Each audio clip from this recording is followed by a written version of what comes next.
en función de esa línea de análisis o de pensamiento,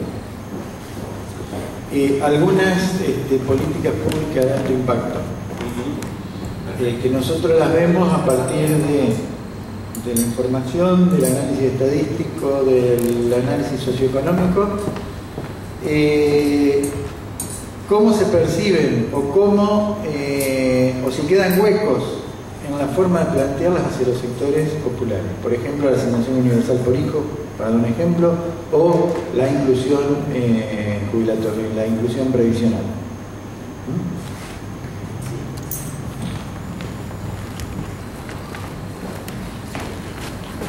La tuya es una pregunta que yo voy a responder largamente porque me va a permitir desarrollar puntos que pasé muy velozmente en la exposición. No, la asignación universal por hijo, digamos, desde el punto de vista material, lo que hace es disminuir los niveles de pobreza y revertirlos hacia los niveles que yo digo que se alcanzaron, son parecidos a los del 92.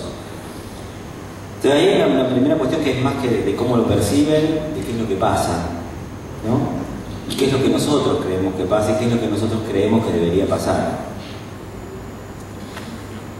A ver, yo lo que dije al inicio, cuando contaba los datos estos, es se puede comparar o se puede poner en juego en función de esta pregunta tuya, que es, para que nosotros alcanzáramos los niveles de integración que tenía la sociedad argentina en los años 50 y 60, serían necesarias muchísimas más asignaciones familiares, de muchísimo más valor, porque o crear muchísimos más empleos, o construir muchísimas más escuelas que las que construyó este gobierno, que construyó muchísimas.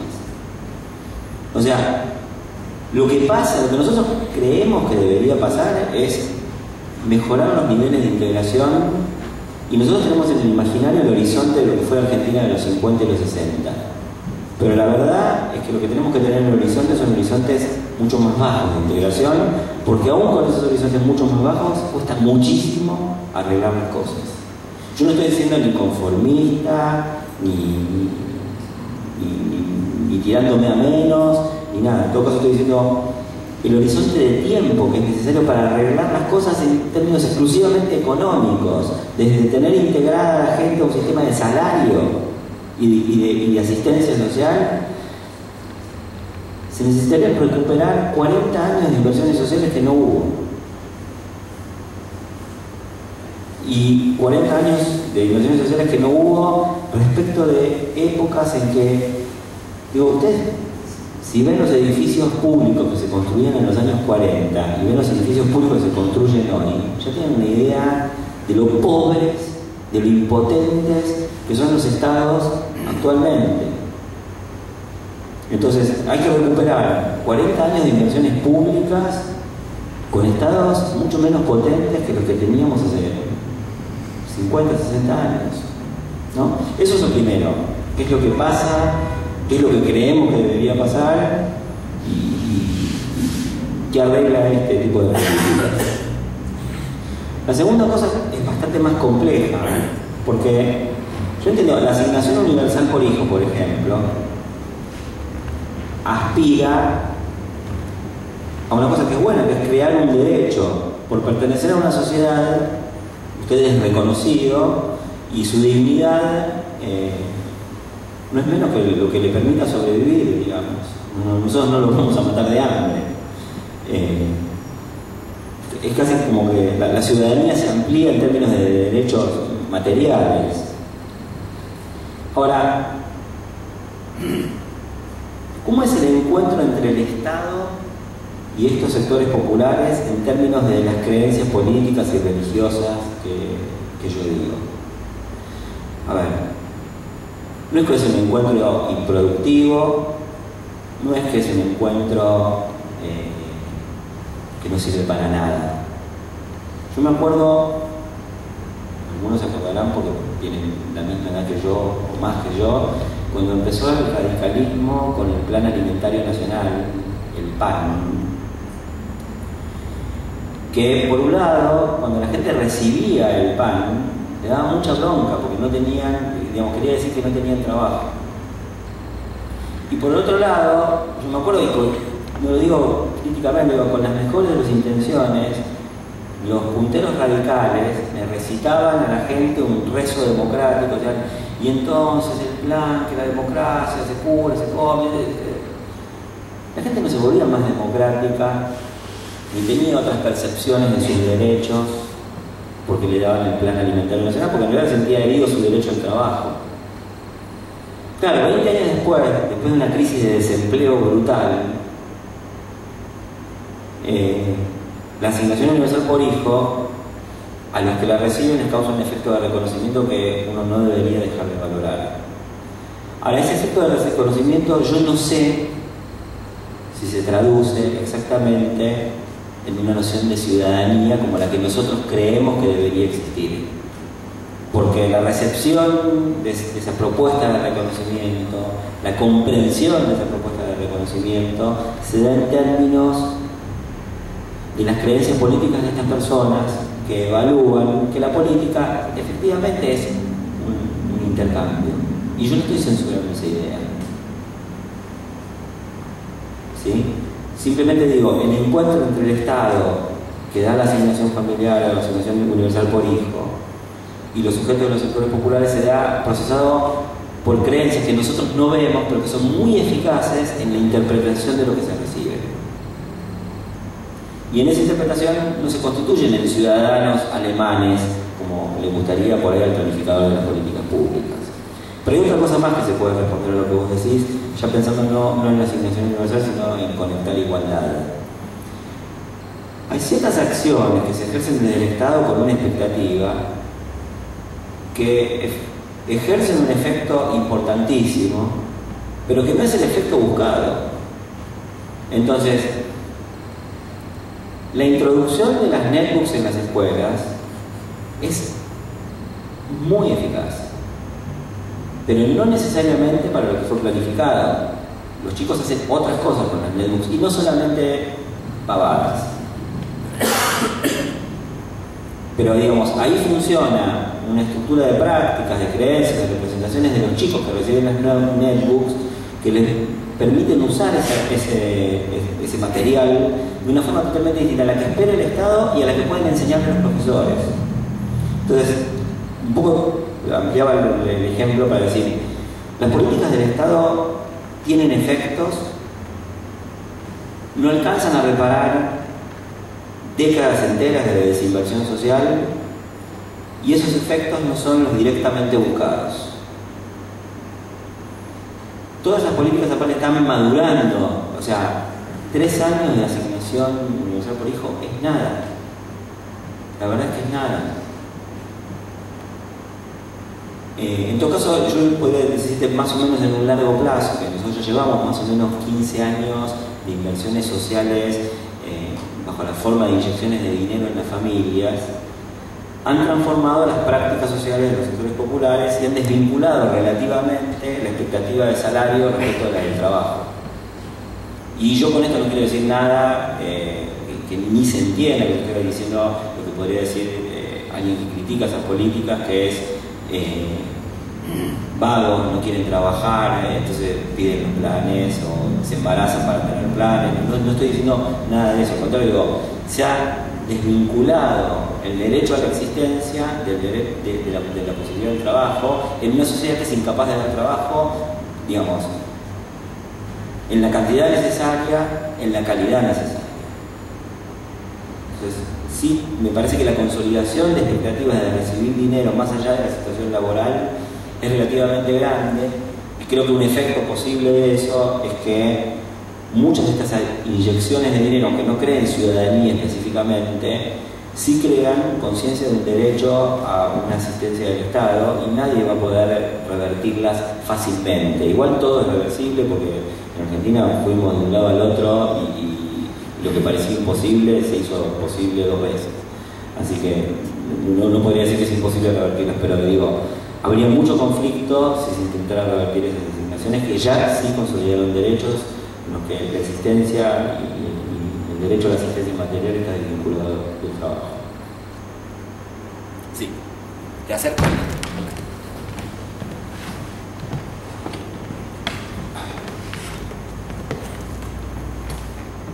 Sí, yo creo que desarrolle dos temas, no sé cómo lo ves vos, yo que hablaste mucho de entender a las clases populares, ¿no? Una vez, parte de una película que yo vi, una película cordobesa argentina. Caravana. Sí, esa. Sí. No la vi, Ajá. Que ahí el protagonista, en la parte central, le dice, ¿y vos qué te pensás? ¿Que ser malandro es fácil? Claro. Que ser malandro es fácil. Así ¿Qué te pensás que qué? ¿Por qué te pensás? ¿Que ser malandro es fácil? Le pregunta el chico de clase media. No entendí la palabra, que ser malandra. Que ser malandra es fácil. Malandra, ok. Entonces, porque, o sea, para mí muchas veces el que está en las clases bajas, o sea, requiere un nivel de efectividad mucho mayor que el que está en la clase media, porque por último el que está en la clase media cumple los condicionamientos que tiene el sistema, que hace un sueldo y bueno, no es tan difícil. El que está en la clase baja, por ahí, o sea, requiere mucho más ingenio, mucho más creatividad para poder subsistir. Y eso no es muchas veces como visto por gente que se mete en esos mundos, ¿no?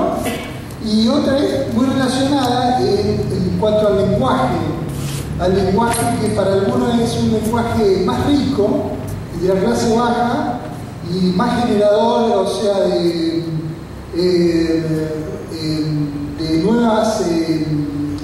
nuevos modismos, nuevas cosas, y que esa observación del lenguaje puede servir para entenderlas también. ¿En qué medida, no? Esas dos cosas quería ¿cómo la ves vos?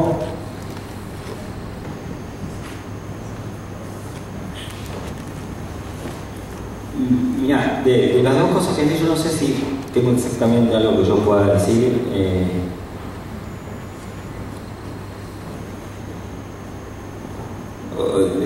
No sé si voy a responder directamente lo que me estás diciendo, ¿no? Pero aprovecho porque hay cosas interesantes en eso.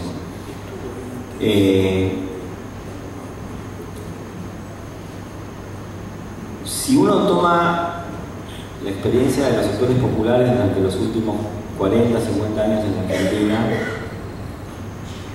y uno toma en cuenta lo que yo dije al inicio, de que la capacidad de integración al mundo del trabajo y de igualación disminuyó muchísimo en los últimos 30 años, tanto que aún mejorando mucho, estamos apenas como en el 92, que no era el mejor año, ¿no? Lo que uno tiene que pensar es que el mundo de vida de los sectores populares urbanos se heterogeneizó y se fragmentó, y efectivamente la figura del malandra, digamos, adquirió un nuevo brillo, te diría, porque digamos, en la historia de los sectores populares en Argentina, la inclusión forzada del trabajo y la adopción por parte de los sectores populares del credo del trabajo, que fue la forma en que los sectores populares se hicieron cargo del capitalismo, ¿sí? Fue, digamos, triunfante hasta los años 60, 70, donde el ejemplo era el trabajador.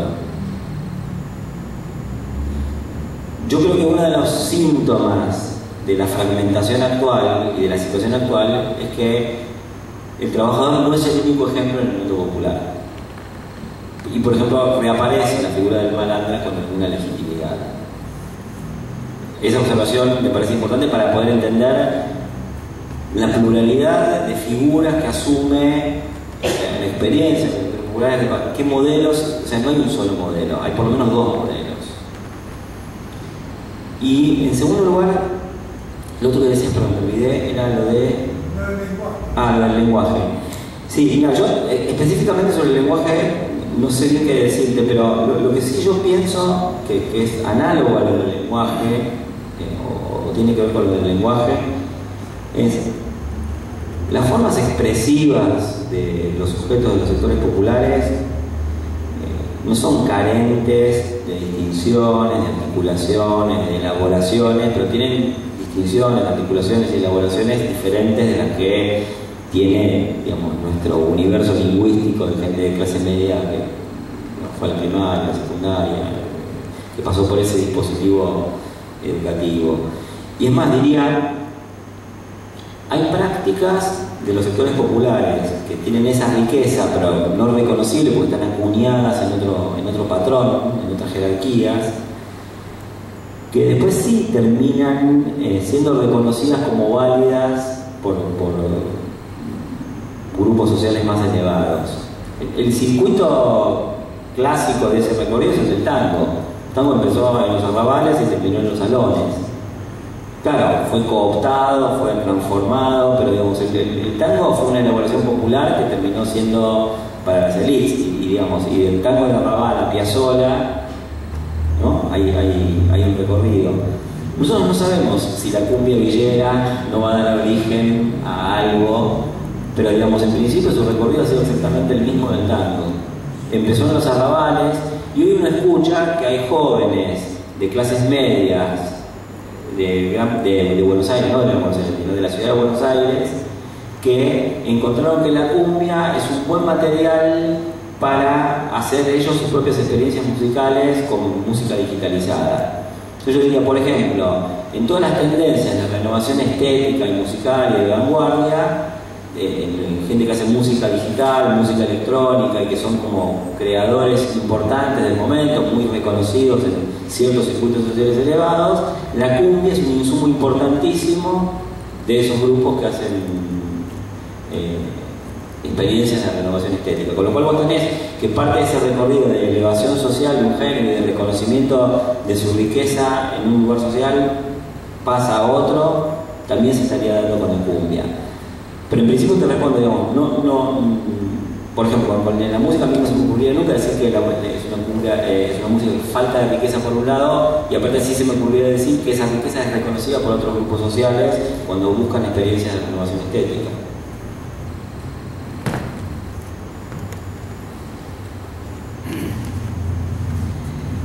A ver, vos planteaste, para mí de manera muy interesante, la necesidad de tener una mirada más objetiva, menos prejuiciosa sobre un mundo cuyas pautas culturales son diferentes al que podemos tener otros sectores sociales que no son los más pobres. Me gusta hablar de los pobres porque así es. Ahora bien, a partir de eso quedamos un poco como conclusión en tener una mirada más objetiva, más respetuosa, ¿no? Reconociendo que hay otro, reconociéndola en todo caso. Ahora, por ahí en una charla previa que teníamos decimos, bueno, ¿qué se hace con eso? ¿Qué se hace con eso? A partir de ahí, ¿cuál es la relación entre mundos culturales diferentes? Porque el respeto sería el primero el reconocimiento y luego el respeto supone el poder objetivar la cuestión, pero eso no supone que eso quede congelado ahí, sino que tiene que haber una relación que la pregunta sería ¿cómo la planteás? ¿Cómo te la imaginás? ¿Cómo debería ser? Por ejemplo, desde la política. Sí, desde cualquier otro mundo, pero el de la política sería uno, o desde el Estado. Sí. Te dejo el micrófono y hablo con que ya me cansé de caminar. Te voy a responder en parte con una historia que te conté a vos personalmente, pero se la voy a contar a todos. Yo en el año 2003 estaba volviendo de vivir en Brasil y estaba caminando por mi barrio de Buenos Aires, que es Parque Patricios. La verdad que en esa época extrañaba todo Brasil, porque iba a un supermercado y decía, en Argentina no hay frutas buenas, extraño el calor, extraño Río de Janeiro, denme samba, denme maracatú. Y iba caminando y veo un ensayo de una murga. Y lo veía los maestros luchando con los alumnos para que bailaran murga, y se baila así, y la letra de la murga era políticamente correcta, el ensayo de la murga era una actividad escolar más, en el régimen de disciplina. Hasta los maestros estaban aburridos de enseñar a bailar murga. A mí el paisaje ese me transmitía sopor. Y en un momento los maestros le dieron un descanso a los chicos, y los chicos lo que hicieron fue, pararon de ensayar murga, prendieron el grabador y empezaron a bailar cumbia, con un compromiso corporal, una disciplina, unas ganas enormes. Y la verdad es que, ¿quién puede decir que la cumbia es peor que la murga o mejor que la murga? Entonces lo pienso un poco esto como fundamento a la respuesta que te daría, que es, si uno entiende la densidad de la práctica de los otros, tiene que ser capaz de confiar en que los otros pueden hacer algo con lo que uno les proponga, ¿no? Entonces, por ejemplo, pienso en términos de una política cultural. ¿Por qué en lugar de bajar a los barrios la música erudita o la música popular, que a nosotros se nos ocurre que les tiene que gustar a los sectores populares, que es más o menos como decirle canten la internacional en lugar de la marcha peronista? ¿Por qué no dejar que esas experiencias que ellos valoran se despliegue? Entonces dialogar con esas experiencias. La asignación universal con hijo, por hijo, en parte dialoga con la experiencia popular, porque se le da a una madre y concibe el rol clave de las madres en la estructura social de los sectores populares, se la da al padre, ¿no? Y aparte concibe la filiación como una relación, fundamental. Bueno, digo, siempre hay posibilidades de dialogar y dejar que la experiencia y el principio estructural de la experiencia del otro se despliegue. Y digamos, una política cultural debería, por ejemplo, muy sencillamente, si a la gente le gusta la cumbia y uno, digamos, deja de creer que la murga es mejor que la cumbia, con lo barato que están hoy los equipos de producción, reproducción y producción de música, de la misma manera que se asiste con inyecciones monetarias a las familias, se podría asistir con pequeños fondos a agrupaciones que hagan música. De hecho, en Brasil muchas de esas políticas se han hecho,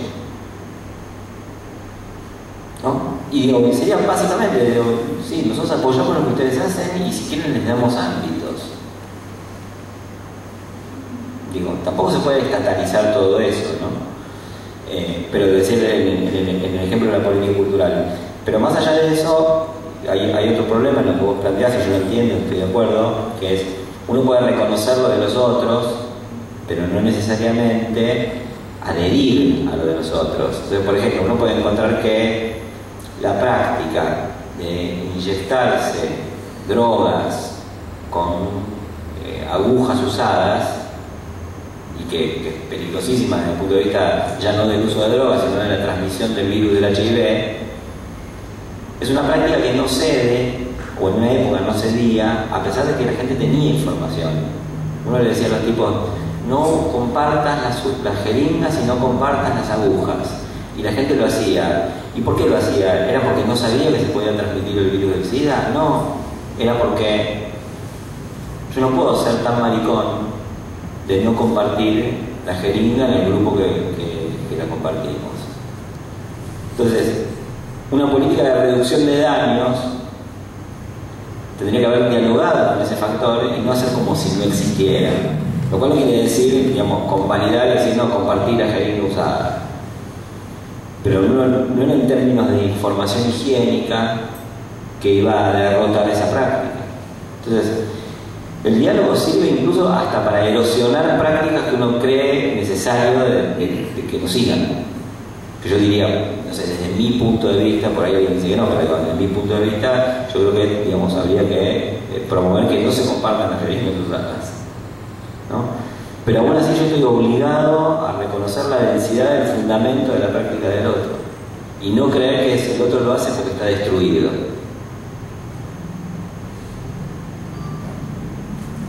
Sino porque el valor de la divinidad es importante para constituir esa práctica.